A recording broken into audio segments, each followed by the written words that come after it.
Rây srei cúng đại sang song lược đầy ai cái chuẩn bộ rây srei cúngក្រុមហ៊ុនឡាយគង់បានយកចិត្តទុកដាក់លើគុណភាពនៃគេហដ្ឋានរចនាបថទំនើបជាមួយកន្លែងទទួលភ្ញៀវផ្ទះបាយបន្ទប់ទឹកបន្ទប់គេងនិងការរស់នៅដ៏ប្រណិតខ្យល់អាកាសត្រជាក់អារម្មណ៍ស្រស់ថ្លាប្រកបដោយផាសុកភាពលោកស្រីគង់ធ្លាប់សាងសង់តាំងពីឆ្នាំ1993មកម្លេះអតិថិជនបង់ត្រឹមតែ 10% ចូលស្នាក់នៅបាននិងអាចបង់រំលោះរយៈពេលត្រឹមតែ15ឆ្នាំអាចដូរលក្ខខណ្ឌបង់រំលោះមានភាពងាយស្រួលនិងមិនគិតកម្រៃសេវាផ្សេងបុរីស្រីគង់ផ្ដល់ជូនលោកអ្នកនៅ3គម្រោងគម្រោងទី1តំបន់ស្ពានថ្មភូមិមលគម្រោងទី2តំបន់ចោមចៅគម្រោងទី3តាមបណ្ដោយផ្លូវជាសុផារ៉ាបុរីស្រីគង់ផ្ដល់ជូនលោកអ្នកនៅប្លង់រឹង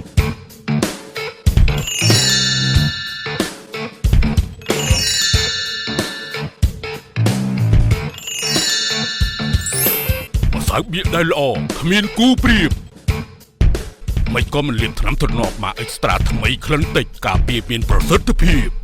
អវងហើយចង់ភ្លឺខ្លាំងក៏បានភ្លឺល្មមក៏បាន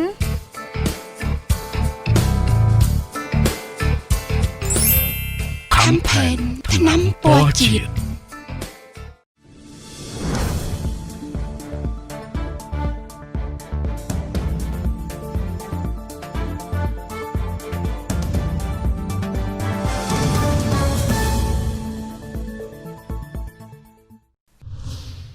ខំផែនថ្នាំពណ៌ជាតិសំណង់សេរីគង់នៃក្រុមហ៊ុនឡាយគង់ផ្ដល់កម្មសិទ្ធិប្លង់រឹងជំរាបសួរបងប្អូនទូរទស្សនិកជនដែលកំពុងតាមដានទស្សនាកម្មវិធីផ្សាយផ្ទាល់នៃកម្មវិធីទិដ្ឋភាពធុរកិច្ចបាទសួស្តីឆ្នាំថ្មីបាទដែលខ្ញុំនិយាយពាក្យសួស្តីឆ្នាំថ្មីនេះដោយសារតែបើតាមប្រតិទិនខ្មែរយើងគឺយើងប្រើសូរ្យគតិរបស់ខ្មែរយើងមានដែរគឺមានន័យថាចូលខែមេសានឹងគឺជាខែទី1របស់សូរ្យគតិខ្មែរហើយបើយើងតាមសូរ្យគតិរបស់បច្ចឹមប្រទេសគឺខែមេសាគឺត្រូវនឹងខែទី4បាទអញ្ចឹងបច្ចឹមប្រទេសដោយសារខ្មែរយើងបន្ទាប់ពីស្ថិតនៅក្រោមនិមនានិគមត្រួតត្រារបស់បារាំងអស់រយៈពេលជិត100ឆ្នាំចឹងហើយយើងបារាំងបានផ្លាស់ប្ដូរបាទពីការប្រើប្រាស់ប្រតិទិនរបស់ខ្មែរច័ន្ទគតិអរិញសូរ្យគតិខ្មែរនឹងមកជាសូរ្យគតិរបស់បារាំងឬក៏របស់ពួកបច្ចឹមប្រទេសវិញចឹងហើយបានខ្មែរយើងនឹងចូលឆ្នាំនៅក្នុងខែមេសាចូលឆ្នាំខែមេសាគឺត្រូវនឹងខែទី1នៃសូរ្យគតិរបស់ខ្មែរយើងដែលយើងធ្លាប់ប្រើប្រាស់រាប់សតវត្សមកហើយថ្ងៃស្អែកនេះនឹងមានការបញ្យល់លម្អិតថែមទៀតតាក់ទងទៅនឹងរឿងប្រតិទិនសូរ្យគតិខ្មែរជាមួយនឹងប្រចាំប្រទេសនេះដោយលោកអាចារ្យប៊ុនវាសនានៅវេលាថ្ងៃស្អែកវេលាម៉ោងនេះដដែលបាទថ្ងៃនេះដោយសារតែធាតុអាកាសយើងចាប់ផ្ដើមប្រែប្រួលនិងផ្លាស់ប្ដូរភ្លៀងកក់ខែមួយមេយ៉ាងធំនៅក្នុងរាជធានីភ្នំពេញតាំងពីព្រលឹមព្រឹកព្រលឹមម៉ោង8រហូតដល់ស្មើនេះហើយធ្វើឲ្យបងប្អូនអ្នកលក់ដូរតាមទីធ្លាសាធារណៈនឹងគឺថាក៏មិនមានចំណូលដែរដោយសារតែបរិស្ថានចំនួនដូចជាធាតុអាកាសភ្លៀងអីមកអញ្ចឹងទៅក៏ធ្វើឲ្យចំនួនក៏មានការប្រែប្រួលហើយអ្នកចំណូលក៏តិចដែរអានេះភ្លៀងមួយមេអញ្ចឹងបងប្អូនយើងបាត់ចំណូលច្រើនហើយដោយឡែកដូចជាកម្មវិធីយើងអញ្ចឹងវាគ្មិនដែលត្រូវមកផ្សាយផ្ទាល់ជាមួយខ្ញុំបាទក៏អខានដំណើរការដោយសារតែភ្លៀងខ្លាំងនៅក្នុងរាជធានីភ្នំពេញហើយធ្វើដំណើរមកមានការលំបាកតាមផ្លូវកន្លែងខ្លះទឹកច្រើនអីចឹងទៅក៏គេថាវាគ្មិនរបស់យើងក៏មិនបានមកប៉ុន្តែមិនថ្មីទេដល់ខ្ញុំក៏ថ្ងៃនេះគឺដោយសារតែក្រុមការងារសំណូមពរថាបើសិនជាវាគ្មិនដែលមិនមកមិនតាន់ហើយគាត់ដំណើរការដោយសារភ្លៀងមួយមេយ៉ាងធំថ្ងៃនេះនៅក្នុងរាជធានីភ្នំពេញឥឡូវនេះកំពុងភ្លៀងមិនតាន់បាត់ឈប់ភ្លៀងនៅឡើយទេអញ្ចឹងគឺមានក្រុមការងារយើងគឺថាមានអ្នកឡើងធ្វើជាពិធីករបាទខ្ញុំក៏សំណូមពរខ្ញុំធ្វើជាវគ្គមិនចែកម្លែកអំពីចំនួននៅក្នុងកម្មវិធីនេះតែម្ដងអញ្ចឹងសូមណែនាំបងប្អូនឲ្យស្គាល់ពិធីករថ្មីប៉ុន្តែពិធីករថ្មីមិនចេះនិយាយភាសាខ្មែរទេបាទគាត់ជានិយាយភាសាអង់គ្លេសអញ្ចឹងបើសិនសូមបងប្អូនអភ័យទោសដោយសារតែអ្នកដែលឡើងដៃគូជាពិធីករជាមួយខ្ញុំបាទថ្ងៃនេះគាត់មិនចេះភាសាអង់គ្លេស Okay, now one, can you introduce yourself to the audience? Good morning, ladies and gentlemen. Today, I'm very honored that Bomtu invite me to the studio to share some business idea with you. This morning, when I drive the car, I share with the Bomtu.o. When the raining like this, I feel very happy that I can sit in the car and then drive. And I feel sorry for somebody that they say on the street. They already prepare material to sell, but they cannot sell because of rain. When the season like this and in the situation like this, we sit in the house, we watch TV, and then we can feel very happy. Is that Pongtu? Do you think so? Yeah មិញខ្ញុំបាននិយាយខ្លះៗហើយទៅបងប្អូនទស្សនិកជនថាធាតុអាកាសប្រែប្រួលវាប៉ះពាល់ដល់ចំនួនការងាររស់ស៊ីអញ្ចឹងហើយបានគេឲ្យអ្នកធ្វើចំនួនឲ្យវិភាគទៅលើបរិយាកាស so you know that's why the business owner need to analyze about the business environment. When analyzes the business environment, we know in advance and we prepare in advance. We not waste money, we not lose money. Okay, you have any question? Yeah, business idea and business concept is very important for the business owner. Last month, I went to and attend one of the seminar talk about the concept EBIS. I think this is a very good concept for business owner. I think is many of the audience watch TV know about this concept, but I also want you to help to analyze and then talk more about this because I think this is very good. So, can you share with us what is EBIS concept? អរគុណវ៉ានីសាដែលបានសួរសំណួរមកខ្ញុំបាទតាមរយៈការចូលរួមសិក្ខាសាលាវ៉ាន់បានដឹងពីរឿងទស្សនៈទានមួយដែលគេនិយាយថាឈ្មោះថា EBIS បើអញ្ចឹងខ្ញុំអាចនិយាយបានថា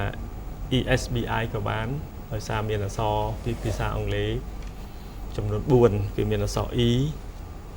បាទ E គឺភាសាអង់គ្លេសគេនិយាយថា employ អញ្ចឹង E និង employ នោះគឺចង់និយាយថាអ្នកណាក៏ដោយគឺចង់និយាយថាមានអ្នកដែលធ្វើការយកប្រាក់ខែបាទយកប្រាក់ខែនេះគេថា employ គឺអ្នកធ្វើការទទួលយកប្រាក់ខែអញ្ចឹងខ្ញុំសូមបញ្ជាក់ដែរពាក្យថាប្រាក់ខែជាមួយប្រាក់កម្រៃគឺមិនដូចគ្នាទេបាទប្រាក់ខែមានន័យថាតើយើងធ្វើការពីថ្ងៃទី1ដល់ថ្ងៃ30ដាច់ខែអានឹងយើងទទួលបានប្រាក់ខែតែប្រាក់កម្រៃគឺមានន័យថាយើងធ្វើជួនកាលធ្វើមួយថ្ងៃយកមួយថ្ងៃយកមួយថ្ងៃជួនកាលមួយខែគាត់ធ្វើការតែ10ថ្ងៃទេប៉ុន្តែគាត់គិតមួយថ្ងៃ$10អីចឹងទៅបាទហ្នឹងគេថាប្រាក់កម្រៃអញ្ចឹង E នេះគឺមានន័យថា employ ហើយអានេះគឺជាគំនិតទស្សនៈរបស់អ្នកនិពន្ធម្នាក់របស់ឈ្មោះ Robert Kiyosaki គាត់ទៅសេសភៅជាច្រើនក្បាលប្រហែលជា16ក្បាលហើយសភៅរបស់គាត់នឹងចាប់ផ្ដើមពី Rich Dad Poor Dad. This is the philosophy of Robert Kiyosaki. Robert Kiyosaki, the author of the American, he famous author American. He write 16 books. This EBIS is the second book that he writes. អញ្ចឹងEBIS ឬក៏ ESBI នោះគឺជាសភៅទី2ដែល Robert Kiyosaki នោះគាត់សរសេរសភៅទី1របស់គាត់ឈ្មោះថា Rich Dad Poor Dad. Rich Dad Poor Dad is the first book he wrote, and ESBI is the second book that wrote by Robert Kiyosaki. The title of that book called Cashflow Quadrant. អញ្ចឹងសភៅទី2ដែល Robert សរសេរESBI ហ្នឹងដាក់ចំណងជើងថាចរន្តសាច់ប្រាក់នៅក្នុងចតុមណ្ឌល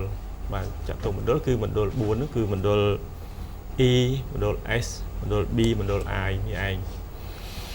អញ្ចឹងមណ្ឌលគាត់ដាក់មណ្ឌលអក្សរ E ជាមួយ S ហ្នឹងក៏ដាក់នៅខាងឆ្វេងដៃដោយសារយើងគូសជា4ខ្វែងមកបាទ4ខ្វែងយើងដាក់អក្សរ E នៅខាង ឆ្វេងមកមួយ S នៅខាងក្រោមមក B ខាងលើហើយ I ហ្នឹងនៅដាក់នៅខាងក្រោមអញ្ចឹង ESBI បើអញ្ចឹងកណ្ណាដាក់ ESBI ខ្ញុំអាចបង្ហាញចេះដែរគាត់គូបាទគូហើយមើលអត់ច្បាស់ទេដោយសារតែសភៅពណ៌សមើលអត់ឃើញអញ្ចឹងខ្ញុំបញ្យល់អំពីអក្សរ E បន្ថែមទៀតE វានៅខាងឆ្វេងដៃហ្នឹងគឺថាអ្នកដែលឆ្លងកាត់ខ្លាយទៅជាអ្នកចំនួនធំហ្នឹងពេលខ្លះគាត់ឆ្លងកាត់មណ្ឌល E នឹងដែរបាទនេះគាត់បានធ្វើការឲ្យគេច្រើនឆ្នាំយោបល់ពិសោធន៍ហើយនៅក្នុងនោះរ៉ូបឺតគាត់និយាយដែរគាត់ថាបើយើងធ្វើការយកចំណេះយកបទពិសោធន៍ជាងធ្វើការយកលុយបើយើងធ្វើការដើម្បីលុយយើងមិនមានគំនិតនិងមិនមានបញ្ញាគ្រប់គ្រាន់និងមានបទពិសោធន៍គ្រប់គ្រាន់ដើម្បីទៅបើកចំនួនដល់ខ្លួនឯងនោះទេព្រោះផ្នត់គំនិតរបស់យើងគិតតែលុយមួយមុខយើងមិនបានគិតថានឹងត្រៀមខ្លួនយកបទពិសោធន៍ឲ្យបានគ្រប់គ្រាន់នៅក្នុងខ្លួនយើងដើម្បីទៅបើកមុខរបរចំនួនដល់ខ្លួនឯងអញ្ចឹងRobert គាត់លើកទឹកចិត្តថា you work for learn better than what for earning you work to earn or you work to learn So the concept the go to the order EBSI or ESBI the order we can say ESBI So employee and then move to self employed បាទអញ្ចឹងអក្សរ S ហ្នឹងគឺតំណាងឲ្យ self employed Okay self employed មានន័យថាយើង we work for ourselves we are the boss and we are also employed we work everything because we self employed So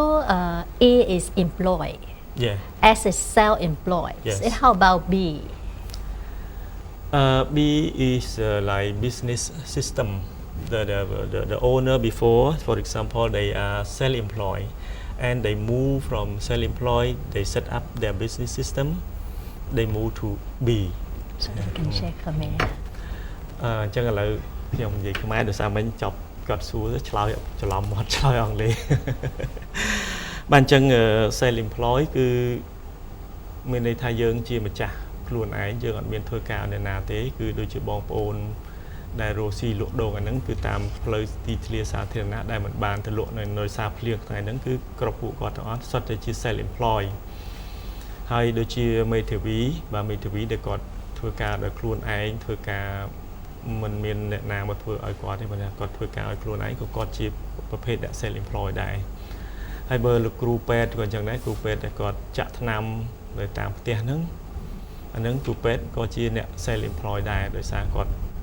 រវល់តែរឿងចង់ចាក់ថ្នាំខ្លួនឯងអីខ្លួនឯងគិតការងារខ្លួនឯងសពបែបយ៉ាងប៉ុន្តែក្នុងករណីដែលលោកគ្រូពេទ្យនោះគាត់បើកជា clinic ធំហើយគាត់មានអ្នកគ្រប់គ្រងអីច្បាស់លាស់ហើយគាត់គ្រាន់តែជាអ្នកមេកំណត់ហើយគាត់មិនបានចូលរួមនៅក្នុងប្រតិបត្តិការនឹងទេបើគាត់បានរៀបក្រុមហ៊ុនជាប្រព័ន្ធហើយចឹងมันគាត់ប្រែក្លាយពី self employed ទៅជា B ទៅជា business system ដូចគាត់សួរខ្ញុំមិញគាត់ថា B មួយ S ហ្នឹងខុសគ្នាយ៉ាងដូចម្ដេចគឺមានន័យថាខុសគ្នានៅពេលដែលឈប់ធ្វើការគឺរៀបចំប្រព័ន្ធឲ្យគេធ្វើឲ្យត្រឹមត្រូវមានអ្នកមានខាងផ្នែកទីផ្សារផ្នែកលក់មានខាងផ្នែកហិរញ្ញវត្ថុមានផ្នែកគ្រប់គ្រងផ្នែកប្រតិបត្តិការ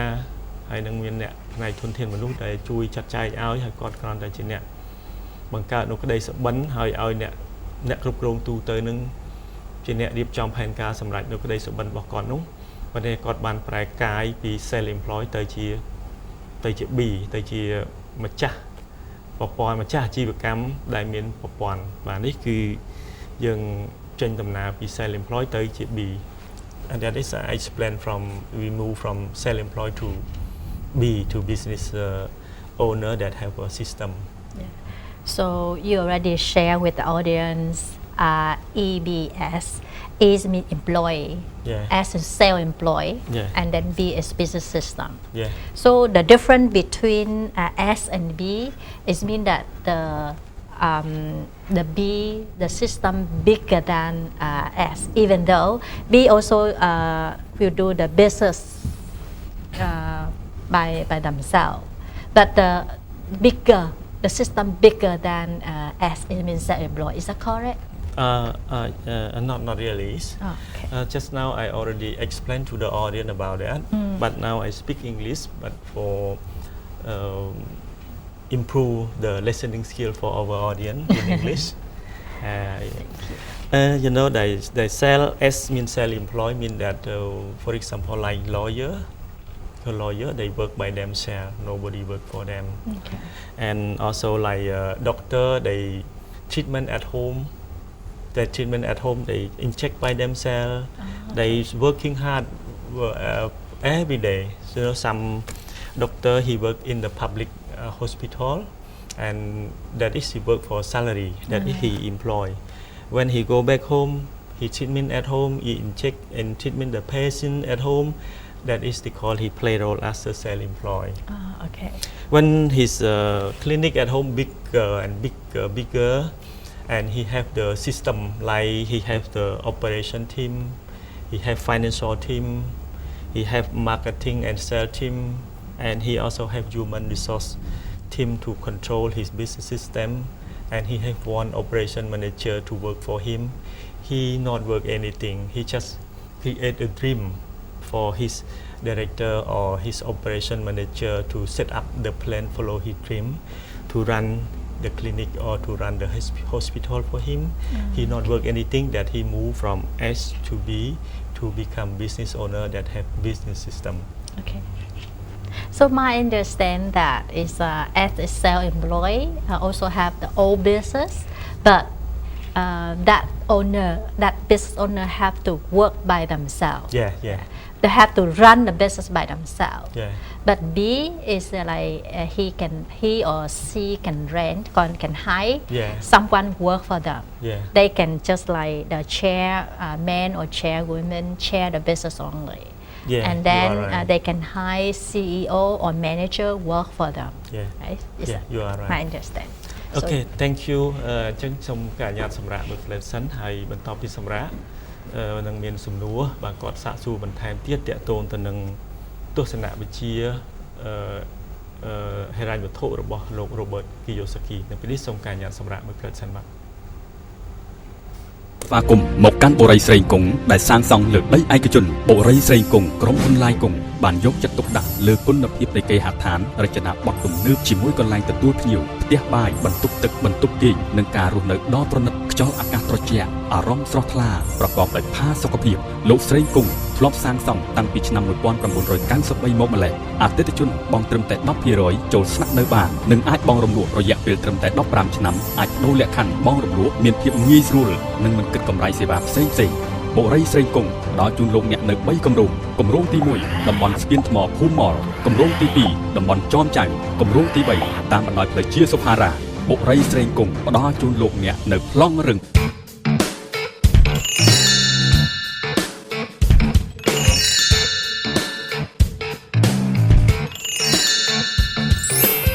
សើបៀកដែលល្អគ្មានគូប្រៀបមិនក៏មិនលៀនថ្នាំទ្រនាប់មកអេកស្ត្រាថ្មីក្លិនតិចការពារមានប្រសិទ្ធភាព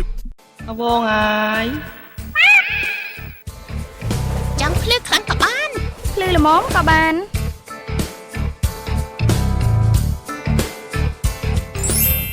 Campaign ថ្នាំពណ៌ជាតិ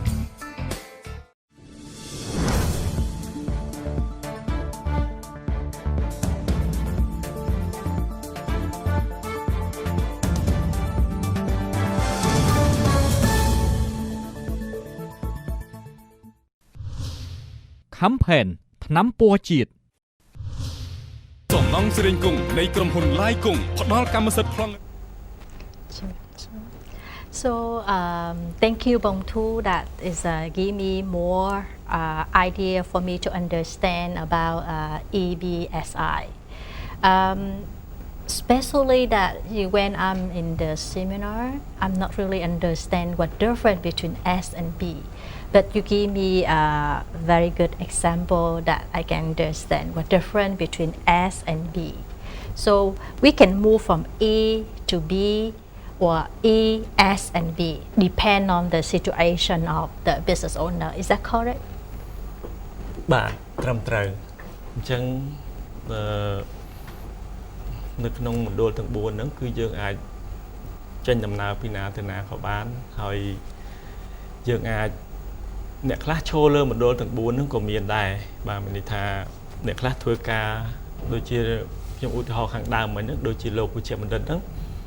គាត់ធ្វើការឲ្យរដ្ឋនៅមន្ទីរពេទ្យរដ្ឋអញ្ចឹងមានន័យថាគាត់នៅក្នុងមណ្ឌល E ដោយសារគាត់ទទួលប្រាក់ខែពីរដ្ឋប៉ុន្តែនៅពេលដែលគាត់មកដល់ផ្ទះវិញគាត់មាន clinic ផ្ទាល់ខ្លួននៅផ្ទះគាត់ព្យាបាលដូចជាពីព្រលឹមម៉ោង6ទៅម៉ោង7ព្រឹក1ម៉ោងអញ្ចឹងពីម៉ោង6ល្ងាចដល់ម៉ោង9យប់អីចឹងជាដើមអាហ្នឹងមានន័យថាគាត់គឺចូលលើមណ្ឌល as self employed មានន័យថាគាត់ធ្វើការឲ្យខ្លួនឯងផងគាត់ធ្វើការឲ្យរដ្ឋយកប្រាក់ខែផងហើយចំណែកនៅពេលបើសិនជាលោកវិជ្ជបណ្ឌិតហ្នឹងគាត់ចង់រៀបចំ clinic ឲ្យគាត់ទៅជាប្រព័ន្ធដូចខ្ញុំលើកខាងដើមអញ្ចឹងគឺមានន័យថារៀបចំប្រព័ន្ធមនុស្សធ្វើការទៅគាត់គ្រាន់តែជាបង្កើតជាអ្នកក្តីសុបិនគ្រាន់តែប្រើគំនិតបញ្ញាឬក៏ដូចបាននិយាយគាត់និយាយថាគាត់នឹងក្លាយទៅជា chairman បាទ chairman ខ្មែរយើងហៅថាប្រធានក្រុមប្រឹក្សាភិបាលនៅក្នុងនោះមានក្រុមប្រឹក្សាភិបាលទៅមានខ្លាយជាប្រធានក្រុមប្រឹក្សាភិបាលគឺមិនមែនជាតំណែងដែលត្រូវដឹកនាំប្រតិបត្តិការទេគឺគ្រាន់តែជាតំណែងដឹកនាំផ្នែកគំនិតបញ្ញាស្មារតីនិងជាតំណែងបង្កើតនូវក្តីសុបិននិងតំណែងដែលបង្កើតគំនិតដើម្បីចាក់ចូលទៅក្នុងអាជីវកម្មនៅក្នុងអញ្ចឹងនៅពេលដែលគាត់ខ្លាយជា chairman ឬគឺជាប្រធានក្រុមប្រឹក្សាភិបាលនោះហើយគាត់បានប្រែក្លាយខ្លួនទៅចូលលើមណ្ឌល B Okay. Thank you, Bongtu. So we would like to know the last letter is the I. So what is I stand for? បាទអរគុណបាននិយាយដោយសារតែយើងមាន4អញ្ចឹងខ្ញុំបានបញ្យល់ ESB បាទប៉ុន្តែនៅសល់អក្សរ I មួយទៀតអត់ទាន់បានបញ្យល់អញ្ចឹង I មានន័យថា investment ឬក៏ investor ក៏បានដូចខ្មែរយើងបកប្រែថាវិនិយោគិនឬក៏អ្នកវិនិយោគបើអញ្ចឹងបើវិនិយោគិនឬក៏អ្នកវិនិយោគហ្នឹងគឺមិនមែនចាំបាច់តែអ្នកមានលុយច្រើនរាប់លានរាប់សែនដុល្លារទេបងប្អូននៅខាងជនបទបងប្អូនអាចទិញមេកូមួយទៅប្រវាស់ឲ្យអ្នកស្គាល់គ្នាក្នុងភូមិឲ្យបានកូនកោមកលើកទី1បានអ្នកចិញ្ចឹមលើកទី2បានម្ចាស់ឆ្លាស់គ្នាចឹងរហូតអានេះហៅថាគាត់ជាវិនិយោគិនហ្នឹងអ្នកវិនិយោគហ្នឹងបាទដោយសារគាត់វិនិយោគពាក្យថាលុយជាអ្នកស្វែងរកលុយឲ្យគាត់មិនថាគាត់យកលុយគាត់អត់ទៅរកលុយទេបើអ្នកគាត់យកលុយរបស់គាត់ហ្នឹងទៅតាក់លុយមកឲ្យគាត់ទៀតអាហ្នឹងហៅថាជាអ្នកវិនិយោគិនឬមួយក៏ភាសាសាមញ្ញមួយទៀតដូចជាយើងយកលុយទៅដាក់អ្នកខ្លះគាត់អត់ហ៊ានបន្ថយបន្ថាទេព្រោះអ្នកវិនិយោគផ្ដល់ហ៊ានបន្ថយឲ្យទៅវិភាគទៅលើហានិភ័យហើយហ៊ានបន្ថយទៅលើយកលុយនេះទៅបោះទុនទៅទិញដើម្បីលក់ឲ្យបានចំណេញនោះគឺថាគាត់ហ៊ានបន្ថយពេលនោះគាត់អាចបានចំណូលមកវិញដែរអញ្ចឹងវិភាគទៅលើរឿងបន្ថយដូចជាអ្នកខ្លះអត់ហ៊ានបន្ថយគាត់យកលុយទៅដាក់ធនាគារយកលុយដាក់ធនាគារអញ្ចឹងបានការប្រាក់មួយឆ្នាំដូចជាឡើងឥឡូវវាដាក់លុយរៀលបានដូចជាប្រមាណភាគរយ 8 9% ទេណាមួយឆ្នាំ10% ក៏មានដែរឥឡូវអញ្ចឹងអ្នកដែលយកលុយទៅដាក់ធនាគារហើយចង់បានការប្រាក់ត្រឡប់មកវិញហ្នឹងហើយដោយមានសុវត្ថិភាព 100% ថា 100% ចុះព្រោះដាក់លុយធនាគារហ្នឹងគឺថាអ្នកនោះក៏ជាអ្នកវិនិយោគដែរបាទចំពោះលុយជាអ្នកតាក់លុយមកឲ្យគាត់បើតែគាត់មិនមែនទៅរកលុយបញ្ចេញកម្លាំងទេគឺលុយជាអ្នកតាក់លុយមកឲ្យគាត់អានឹងគេហៅថាជាអ្នកវិនិយោគិនបាទឥឡូវផ្សារមូលបត្រខ្មែរយើងកំពុងដំណើរការគាត់តែបងប្អូនដកលុយប្រហែលទៅទិញហ៊ុនប្រហែលក៏បានហ៊ុនមក10ហ៊ុន20ហ៊ុន30ហ៊ុននៅក្នុងផ្សារហ៊ុនហ្នឹងដើម្បី